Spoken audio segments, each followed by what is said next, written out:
leer tu palabra y entenderla. Amén. No sé si alguna vez lo has preguntado o alguna vez te lo han preguntado a ti, ¿cómo ha sido tu conversión? ¿Cómo fue tu conversión?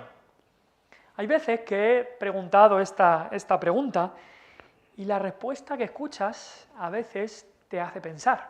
Me acuerdo una vez que he preguntado esta pregunta, ¿cómo ha sido tu conversión? Y la persona me empezó a decir, bueno, pues yo comencé a mirar cosas en la Biblia y yo era católico romano y me hablaron de la iglesia evangélica, vi una Biblia y pues al final vi que la iglesia evangélica se ajustaba más a la Biblia y me cambié de religión.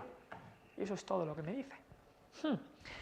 Otro, me acuerdo que una vez le preguntó a alguien cómo fue tu conversión y dijo, bueno, pues alguien me invitó una vez a la iglesia, así que yo comencé a venir y me bauticé y aquí estoy.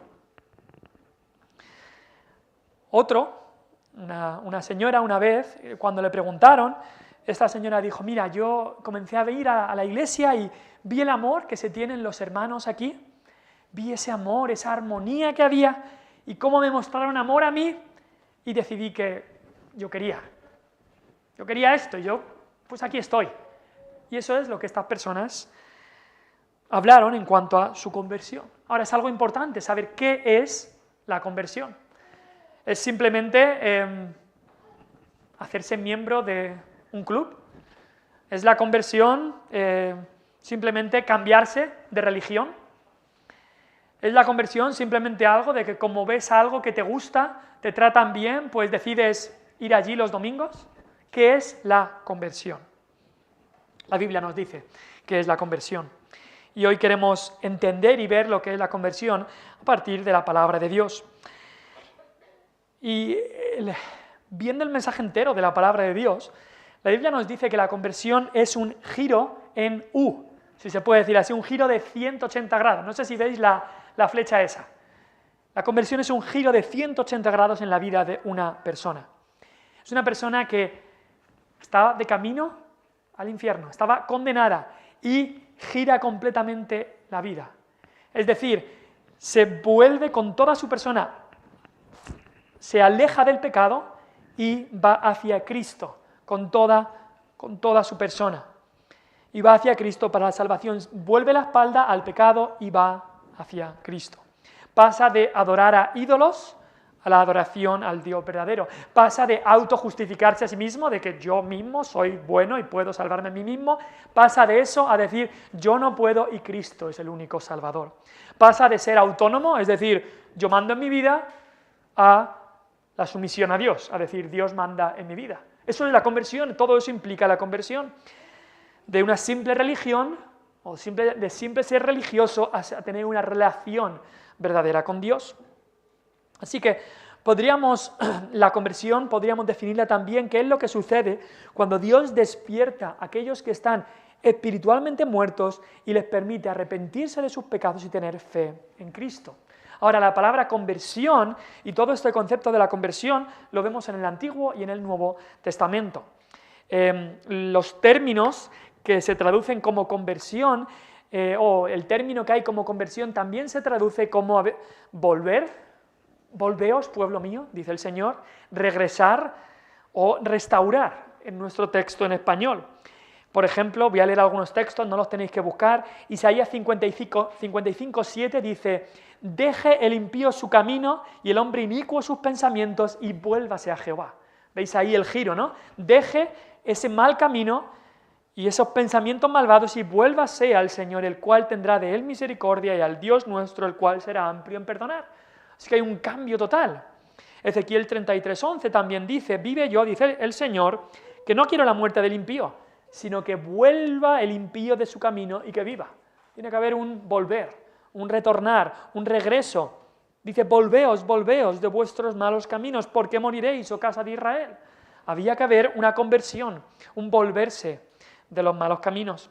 Ahora, no solo en el Antiguo Testamento, en el Nuevo Testamento, en este mismo libro de Hechos, si me acompañáis, por ejemplo, al capítulo 26, en el capítulo 26, Pablo está explicándole a un rey, a Herodes Agripa, cómo había sido su ministerio y cómo había sido su conversión. No sé si tenéis un título ahí en el cuarto párrafo de este capítulo, pero ahí en el versículo 18, antes, dice, Pablo relata su conversión. Si tenéis algunos títulos que añadieron los traductores, pero es que eso es lo que dice este párrafo del 12 al 18.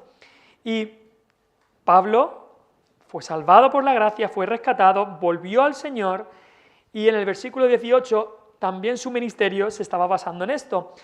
Dice ahí, para que abra sus ojos, para que se conviertan de las tinieblas a la luz y de la potestad de Satanás a Dios, para que reciban por la fe que es en mí perdón de pecados y herencia entre los santificados. Pablo había sido convertido y había sido llamado para predicar el Evangelio, ¿para qué? Para que los que escuchaban se convirtieran. Ese era el deseo de Pablo, que otros se convirtieran. Lucas 9:23, también Jesús dice lo mismo cuando él dice, si alguno quiere venir en pos de mí, niéguese a sí mismo, tome su cruz cada día y sígame. Eso también es lo que implica la conversión. Nosotros vamos con nuestros propios deseos, nuestras propias ambiciones, y es dejar todo eso y comenzar a seguir a Jesús tomando la cruz cada día. Eso es lo que implica la conversión. Entonces, cuando Jesús nos llama a arrepentirnos y creer, nos llama a la conversión. Es un cambio radical en lo que creemos y hacemos. Cuando Jesús nos llama, como hemos visto, a tomar nuestra cruz y seguirlo, nos llama a la conversión. Dejar de vivir para ti mismo y seguir a Jesús. Dejar de evitar a toda costa cualquier cosa que me pueda incomodar, dejar de buscar mi propio placer y seguir a Cristo, y dice, tomando la cruz, y eso iba a ser algo costoso. Tenemos que entender eso.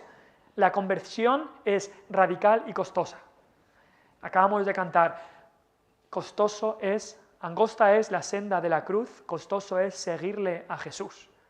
Entonces, si una conversión no implica ningún costo en tu vida, entonces no es conversión verdadera. La conversión implica un costo. Y también la conversión necesitamos, para poder arrepentirnos, que Dios entonces nos dé nueva vida, corazones nuevos y fe. Y hay muchos textos que hablan de eso en la palabra de Dios, como Efesios 2, es uno de los textos principales que nos habla de todo eso. Ahora, antes de ir más al texto, rápidamente quiero ver lo que la conversión no es. La conversión no es simplemente un evento espiritual que ocurrió en tu vida que no tiene consecuencias en tu propio camino diario. No es simplemente como a veces he hablado con alguien y me hablan de una experiencia religiosa que tuvieron, o un momento trascendental, o un momento místico. Ahora, sí es verdad que la conversión ocurre en un momento, aunque muchas veces nosotros no sabemos qué momento fue exactamente, pero Dios sí lo sabe, pero sí que ocurre en un momento. Pero lo importante es que la conversión genera un cambio radical. La vida debería verse diferente desde entonces. Si no hay eso, ya puedes haber tenido una experiencia trascendental, si no hay un cambio no es conversión verdadera. Ahora, la conversión tampoco es un viaje sin destino.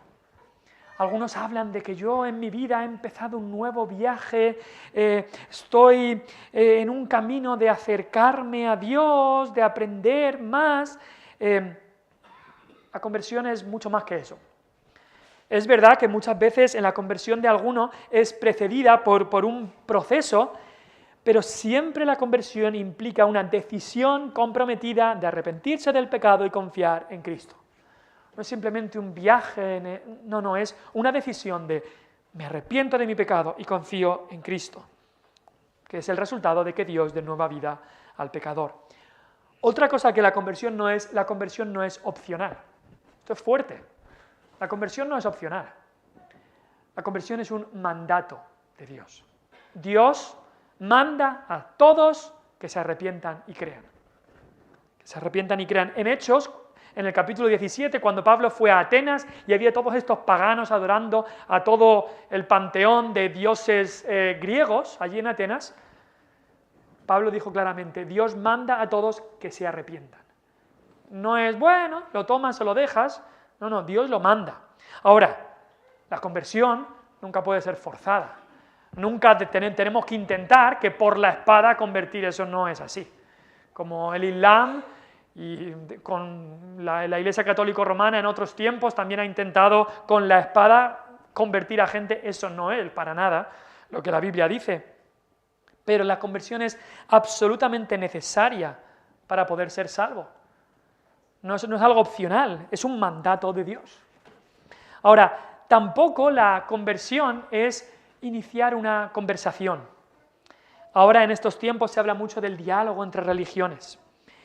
Y si bien los cristianos deben comunicar el Evangelio con humildad y respetar a todo el mundo, nuestro objetivo no es simplemente un intercambio agradable de información. No, la Biblia llama a todos que se arrepientan. Entonces, no es simplemente cuando conocemos a nuestro amigo, a un amigo que tengamos islámico, un amigo budista, un amigo católico romano, no es simplemente, bueno, vamos a dialogar y ya está. No, lo que deseamos es la verdad y traerles a la verdad de la palabra. No la verdad que tenemos nosotros, porque nosotros seamos más especiales que nadie, sino enseñarles la verdad de la palabra. Y la palabra llama al arrepentimiento y a la fe en Cristo solamente. Cristo es el único camino, la única verdad y la única vida. Entonces, aunque por supuesto debemos respetar a todos y debemos comunicar el Evangelio con humildad, nuestro objetivo no es simplemente tener un diálogo, nuestro objetivo es que se conviertan. Y en último lugar, la conversión no es decir una oración como una fórmula. Y esto tenemos que llevar cuidado, porque en el mundo evangélico, viene del siglo XX, se metió en el mundo evangélico una creencia de que la conversión es simplemente tú oras esta oración y eres salvo y eso es tu conversión. Y muchos dicen, yo me convertí cuando hice esta oración. Ahora, es verdad que uno clama al Señor y le pide que le salve en arrepentimiento y fe, pero cuidado con pensar que una oración que es como una fórmula mágica, que tú la oras y ya eres convertido. Cuidado, la conversión es mucho más que simplemente recitar una oración como si fuera una fórmula o un conjunto de palabras, que ya eso es todo. Entonces, sí que habrá oración, pero cuidado con pensar que esa es una fórmula mágica que tú la recitas y ya eres convertido. Entonces, eso es lo que no es la conversión. Ahora, ¿qué es la conversión? Pues vamos a ir a la palabra de Dios. Vamos a ver algunas cosas que siempre va a haber en las conversiones. Unos puntos muy importantes en cuanto a la conversión. Primer punto, en la conversión el Espíritu Santo obra convenciendo de pecado. Versículo 37. Pedro acaba de predicar. Al oír esto, se compungieron de corazón y dijeron a Pedro y a los otros apóstoles, varones hermanos, ¿qué haremos? ¿Qué haremos? Me encanta la palabra compungidos. La estaba viendo en el idioma original y en el griego, y es una palabra que significa atravesar. Se podría traducir como, al oír esto, fueron atravesados en el corazón, o fueron perforados hasta el corazón, y dijeron esto. Eso es lo que hace la palabra de Dios. Eso es lo que hace la palabra de Cristo. ¿No dice eso Hebreos 4:12? La palabra de Dios es viva y eficaz y más cortante que toda espada de dos filos. Y esa es la misma palabra que se utiliza aquí. Cuando oyeron la palabra de Dios siendo predicada, cuando oyeron a Cristo siendo proclamado, les entró hasta el corazón. Fueron perforados de corazón. Y ahora, cuando metes una espada en algo, genera dolor, genera ahí que llega hasta dentro, y eso es lo que sintieron dolor, sintieron un quebrantamiento.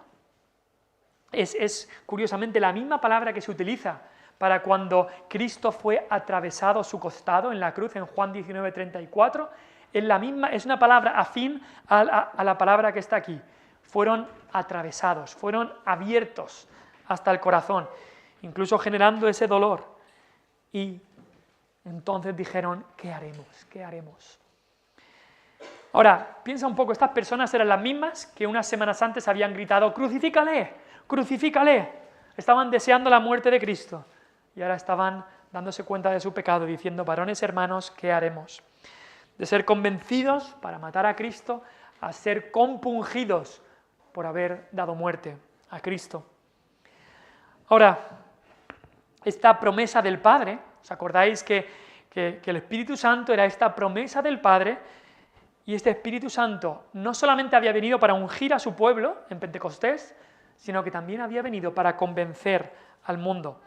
En Juan 16, del 8 al 11, dice, y cuando Él venga, Jesús habla del Espíritu Santo, cuando Él venga convencerá al mundo de pecado, de justicia y de juicio. de pecado por cuanto no creen en mí, de justicia por cuanto voy al Padre y no me veréis más, y de juicio por cuanto el príncipe de este mundo ha sido ya juzgado. Eso es lo que hace el Espíritu Santo, convencer. Y cuando una persona de verdad es convencida de su pecado, es el Espíritu Santo obrando. Dice, convencerá al mundo de pecado. Les convencerá de que han pecado en contra de Dios, les convencerá de lo que es realmente el pecado, una transgresión de la ley de Dios, les convencerá de justicia. ¿Qué significa eso? Les convence de que tu justicia no es suficiente, necesitas la justicia de aquel que vivió rectamente y como dice ahí, voy al Padre y no me veréis más, y de aquel que ahora está sentado a la diestra de Dios. Convence de pecado, convence de justicia y convence de juicio. Convence de que hay un juicio que viene. Y dice, por cuanto el príncipe de este mundo ya ha sido juzgado, si tú sigues en el camino de Satanás, tendrás el mismo destino que Satanás. Y es el juicio eterno, en la condenación, en el infierno. Así que eso es lo que convence el Espíritu Santo. Y en la conversión tiene que estar esa obra del Espíritu Santo convenciendo de pecado. Cuando alguien te habla de su conversión y no habla de nada de esto, no habla de que fue convencido de pecado, fue convencido de su necesidad de Cristo, fue convencido de que su justicia no era suficiente, pues hay que pensar y hay que guiarle hacia la palabra de Dios. Y es que solo el Espíritu Santo hace esto. Ahora, cuando el Espíritu Santo convence de pecado, no solamente se queda ahí, sino que también muestra a Cristo. Y Pedro acababa de predicar sobre Cristo. Toda la predicación, como vimos la semana pasada, era sobre Él. Y Él fue entonces el predicado, y entonces el Espíritu Santo convence de pecado y les guía a Cristo. Ahora, cuidado con un falso tristeza, o un falso arrepentimiento, o un falso dolor de corazón. Si lo pensamos en términos prácticos, en términos que podemos conocer del día a día, aquel que se va de fiesta y se emborracha y luego al día siguiente tiene una resaca tremenda y que le duele todo el cuerpo y se arrepiente y dice, ay, no sé por qué ayer hice todas esas tonterías. Bueno, eso no es verdadero arrepentimiento en la gran mayoría de los casos. No le duele el pecado que hizo, lo que le duele son las consecuencias. Como le duele el cuerpo, eso es lo que le duele la resaca. No le duele el emborracharse, le duele la resaca del día después. Es como el marido infiel que le pillan con otra y ve que va a perder a su mujer y a sus hijos y experimenta una tristeza tremenda por las consecuencias de lo que ha hecho, no por el acto de lo que ha hecho. Entonces tenemos que entender lo que es verdadero arrepentimiento. El arrepentimiento no es simplemente no desear las consecuencias del pecado, estar triste por las consecuencias que va a tener el pecado. El arrepentimiento es tristeza por el pecado en sí.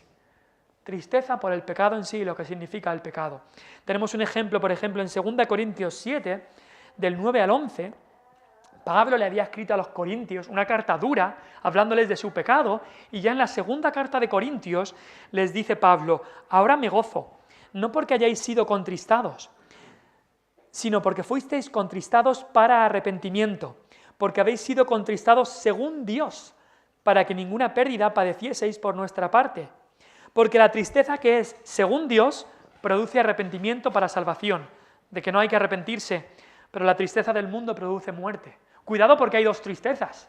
Hay un arrepentimiento falso que simplemente dice, ay, me duele tanto esto que he hecho, pero lo que le duele es las consecuencias de lo que ha hecho. Ese es el arrepentimiento del mundo, esa es la tristeza del mundo. Pero la tristeza que es según Dios es porque te duele el pecado, porque has ofendido a Dios. Y dice el versículo 11, después en 2 Corintios capítulo 7, dice, porque he aquí esto mismo de que hayáis sido contristados según Dios, qué solicitud produjo en vosotros, qué defensa, qué indignación, qué temor, qué ardiente afecto, qué celo y qué vindicación. En todos habéis mostrado limpios en el asunto. El arrepentimiento verdadero no es simplemente, ay, yo no quiero ir al infierno, ay, yo no quiero las consecuencias del pecado, yo no quiero la miseria que se me queda del día después de la resaca, ay, yo no quiero esto. No, el arrepentimiento verdadero se arrepiente del pecado en sí. Y eso es lo que habían experimentado estas personas. Segundo lugar, la conversión implica arrepentimiento. O sea, hay un convencimiento, hay una compunción de pecado, les duele, han sido atravesados por la palabra y entonces tiene que haber un arrepentimiento. Porque lo que Pedro les dice es, arrepentíos. El mensaje que da Pedro es arrepentíos. Vivimos en un tiempo de no ofender, en un tiempo en el que muchos dicen no hay que hablar del pecado, en un tiempo en el que hay que hablar de lo políticamente correcto y el pecado no es políticamente correcto, no suena bien. En un tiempo que dicen no, hay que dar incentivos más que reproches. Un tiempo en el que dicen no hay que hablar de lo que se ha hecho mal, sino de lo que se puede hacer bien. Y hay iglesias evangélicas que ya no predican el arrepentimiento. No, hablan de la fe, pero no del arrepentimiento. Pero es dejar la enseñanza de la palabra de Dios. La palabra de Dios nos habla del arrepentimiento.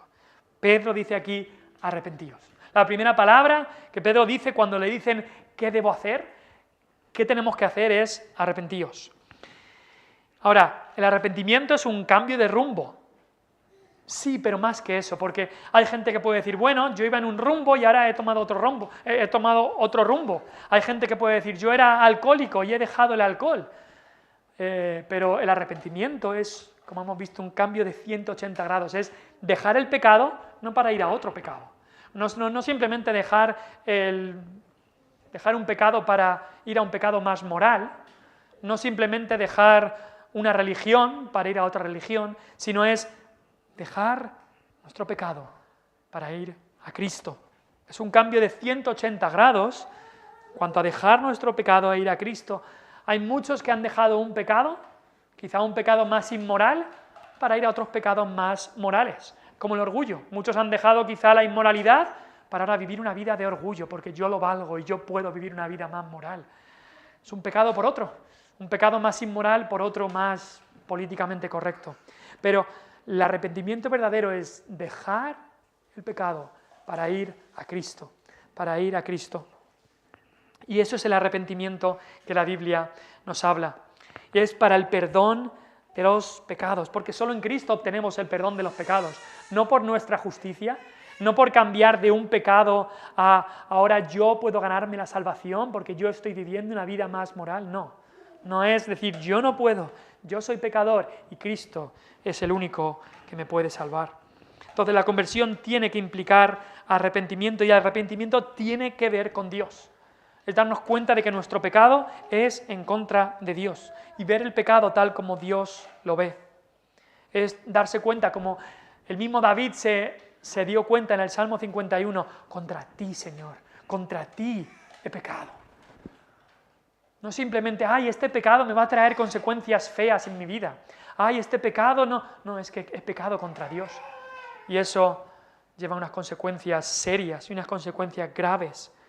Entonces, ese es el mensaje de la conversión. Tiene que implicar el arrepentimiento. Y es el mismo mensaje da Pedro que Cristo empezó su ministerio. ¿Cómo empezó Cristo su ministerio? Dice, el reino de Dios se ha acercado. Arrepentíos y creed en el Evangelio. No empezó con otro mensaje, esas fueron las primeras palabras de Jesucristo en su ministerio.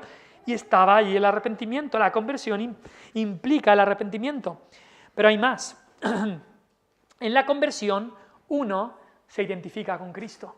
Uno se identifica con Cristo porque dice ahí Pedro, arrepentíos y bautícese cada uno de vosotros en el nombre de Jesucristo para perdón de los pecados y recibiréis el don del Espíritu Santo. Ahora esas son las palabras de Pedro.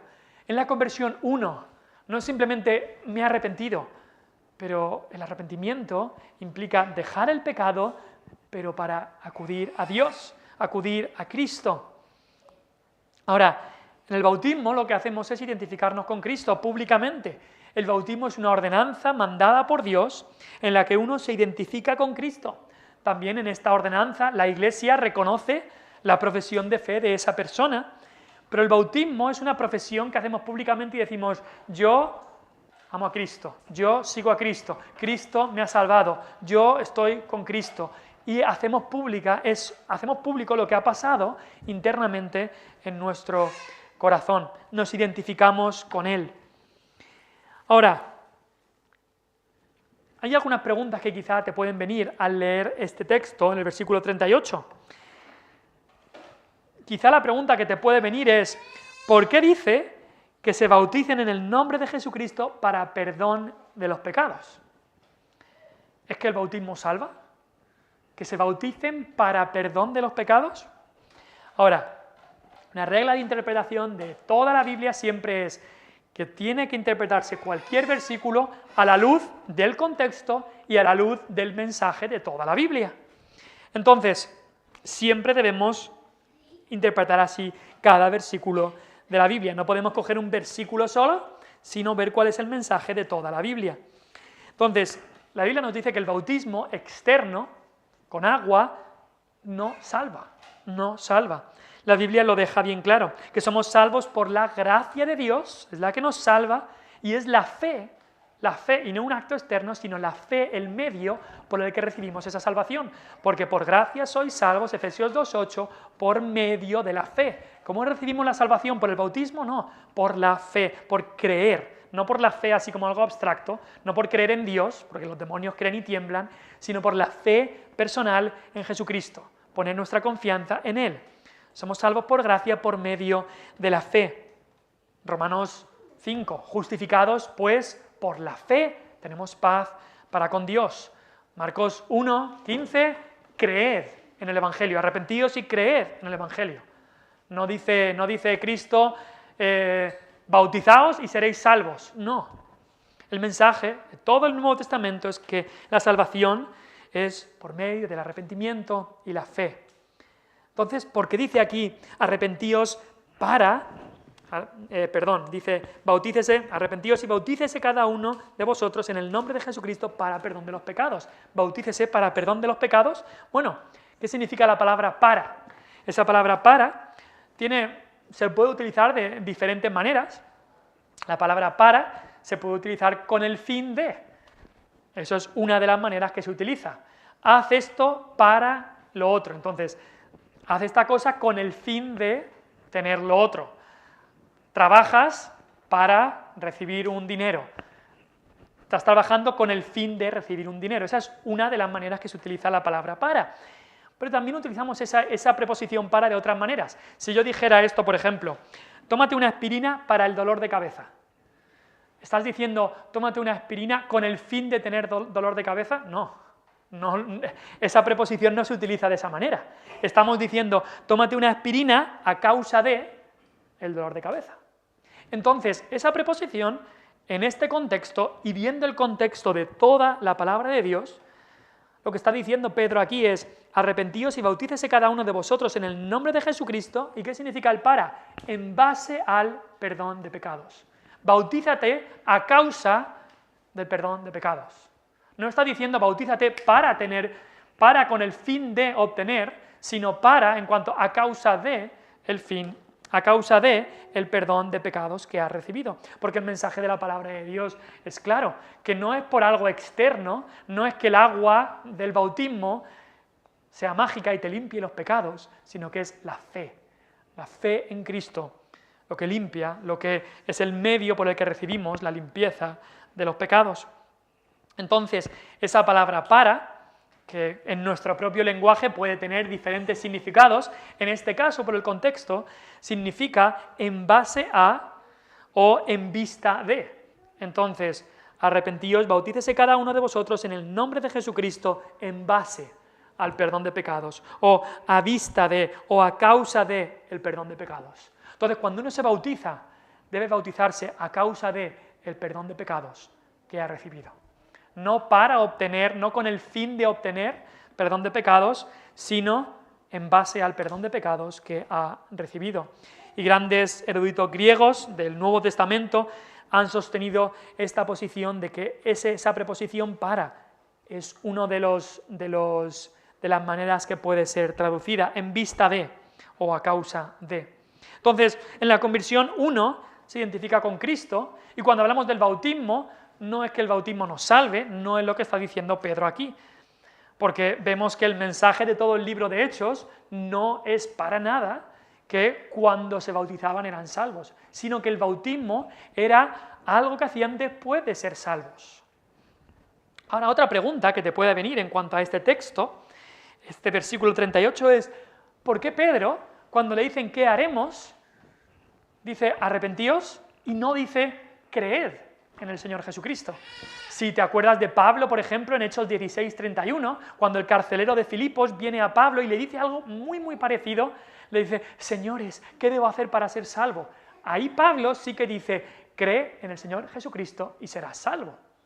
Pero ¿por qué dice Pedro aquí, no nombra el creer, no nombra la fe? Bueno, en realidad sí que habla cuando dice que el bautismo sería en base al perdón de pecados recibido por Jesucristo. Dice, bautícese cada uno de vosotros en el nombre de Jesucristo. Entonces, cuando hablamos del nombre de Jesucristo es porque en ese nombre está la salvación, en el nombre de Jesucristo en base al perdón de los pecados. Le está diciendo que es en el nombre de Jesucristo que está el perdón de los pecados. Entonces, la implicación ahí es que deben creer en ese nombre, creer en Jesucristo y entonces obtendrían el perdón de pecados. Y el bautismo es un reflejo de lo que ha ocurrido en la salvación y cuando uno ha puesto su fe en Cristo, cuando uno se ha unido a Cristo. Eso es lo que otra de las cosas que simboliza el bautismo.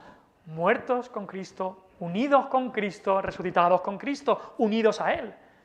Eso es otra de las descripciones del bautismo.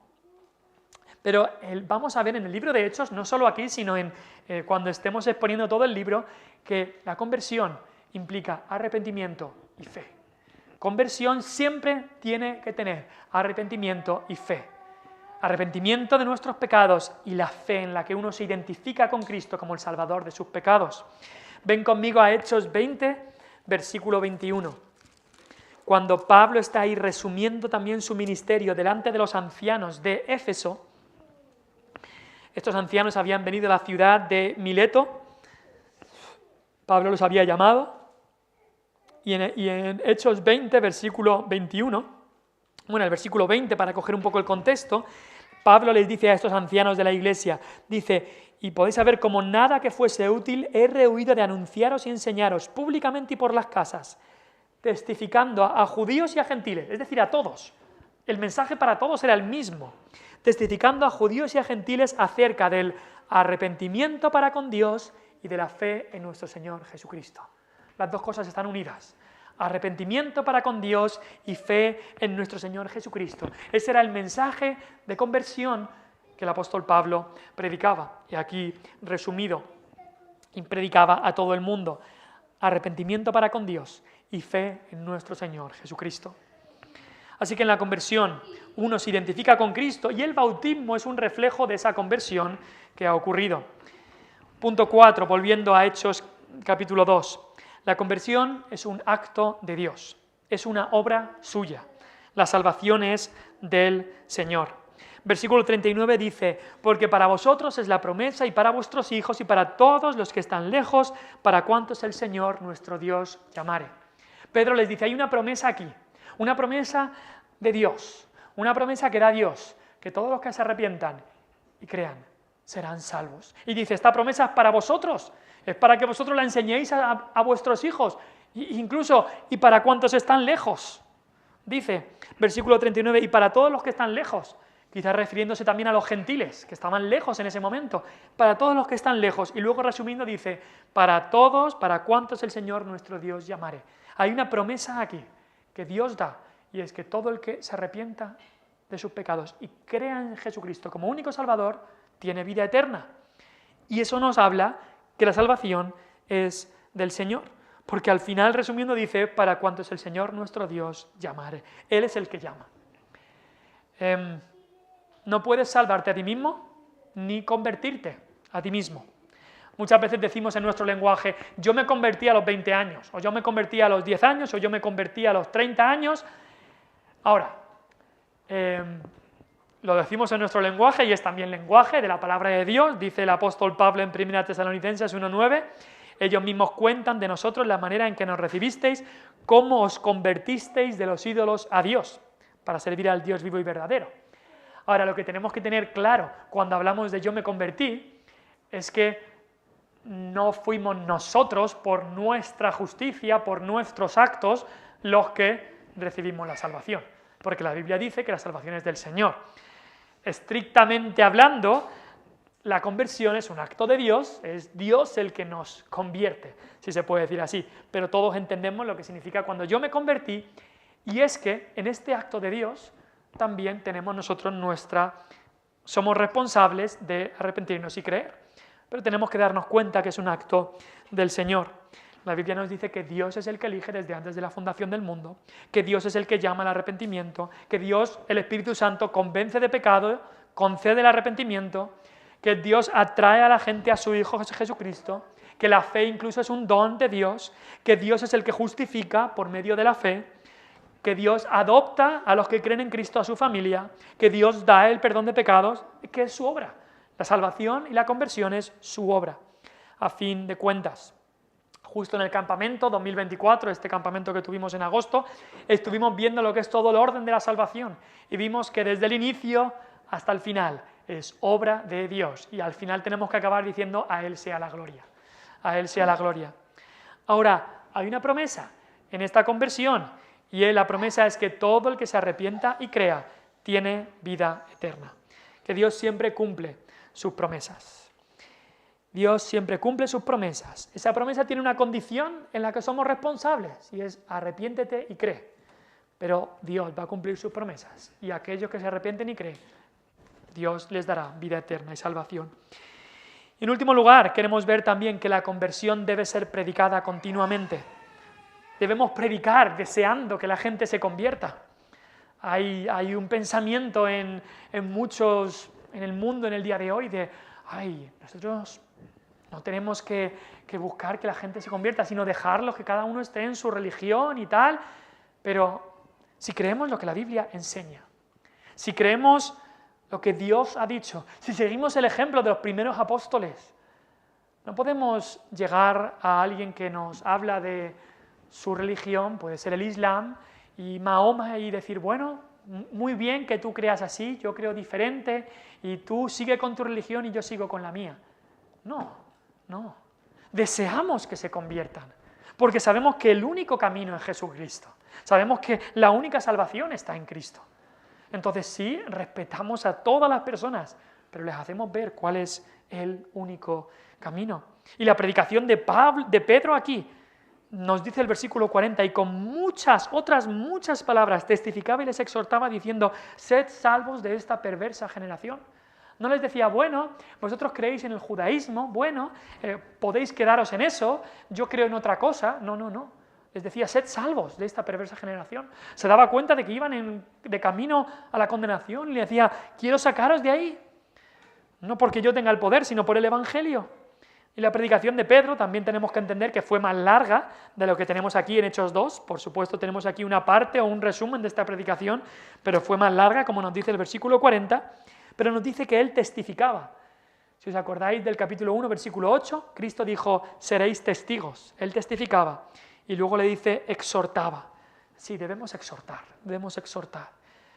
Y les dice aquí, sed salvos. En cada predicación debemos de exponer el Evangelio, invitar a las personas a que crean en el Evangelio, porque necesitan ser salvos. Quizá tienen religión, pero necesitan una relación con Jesucristo y ser salvos del pecado y arrepentirse y creer solamente en Cristo. Incluso dice, de esta perversa generación, les habla de su pecado, como ya les había mostrado también en la predicación de Hechos 2:16 o de Hechos 2:15 hasta Hechos 2:36. Así que la conversión debe ser predicada continuamente, tener un deseo de que otros conozcan a Jesucristo. Así que esto es lo que la palabra de Dios nos enseña en cuanto a la conversión. Y el amor por las almas nos debe llevar a hablarles de dónde está la verdadera esperanza y la verdadera salvación. Dejar a alguien pereciendo en su situación no es amor, es quizá cobardía, es incluso amarse a sí mismo más de lo que amas a alguien. Si ves a alguien en un incendio, lo primero que harías es hablarle. Esa persona puede estar convencida de que está bien, pero si está en el incendio y se está quemando, tú lo que quieres es sacarle de ahí. Y quizá lo vas a ofender porque la persona piensa que el fuego está bien y que no le va a pasar nada. Pero lo que queremos es que encuentren la salvación, y solo en Cristo hay salvación. Y Pedro lo dice bien claro en esta predicación, arrepentíos arrepentíos, venid a Cristo y después bautícese cada uno en el nombre de Jesucristo para perdón de los pecados, recibiréis el don del Espíritu Santo y luego dice, sed salvos de esta perversa generación. Oremos, hablemos, comuniquemos el Evangelio para que más gente se convierta y venga a Jesucristo. Vamos a orar. Padre Celestial,